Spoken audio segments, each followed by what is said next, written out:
Amor Fati means to love one's fate. It is the philosophy of those who have suffered, fallen, lost, and learned to say yes to all of it. To embrace your entire life, not because it was painless, but because it was yours. Amor Fati is the mark of a soul who has wrestled with despair and chosen not to escape, not to numb, not to beg, but to affirm.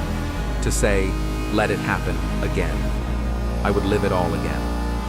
This is Red Lotus. This is the divine lover.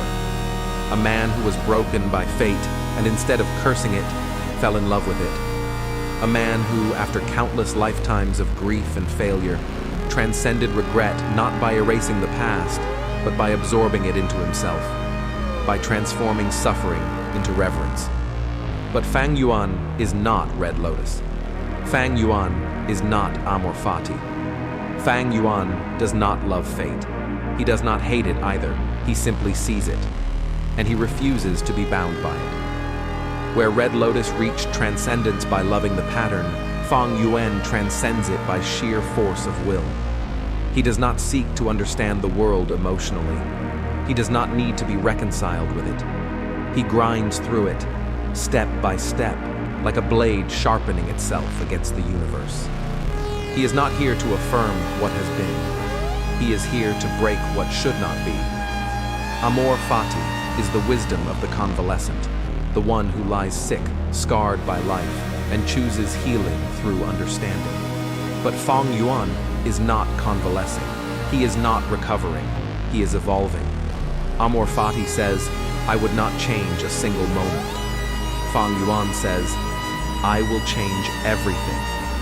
Nietzsche believed that Amor Fati was the ultimate strength, but even he feared what would come after, the one who no longer needed to love fate at all, the one who would create his own values, his own laws, his own meaning, the one who would tear down the old world without regret.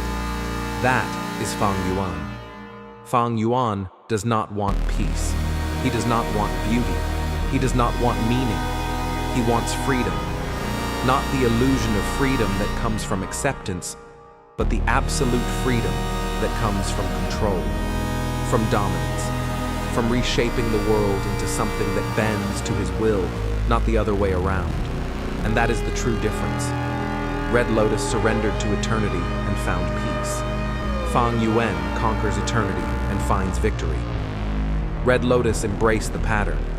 Fang Yuan rewrites the pattern. Red Lotus is the man who said yes. Fang Yuan is the man who said no, and then made that no into reality. So who is stronger? Perhaps strength cannot be measured in terms of love or will. Perhaps they are not enemies, but opposites in tension. Yin and yang. The divine lover and the eternal conqueror. One turns suffering into beauty. The other turns suffering into fuel. One heals the soul. The other abolishes it. Amor Fati is for those who wish to endure the world. Fang Yuan's will is for those who wish to replace it. And in the end, perhaps that is what makes him the most terrifying being of all. Because Fang Yuan does not need fate. He does not need love. He only needs himself.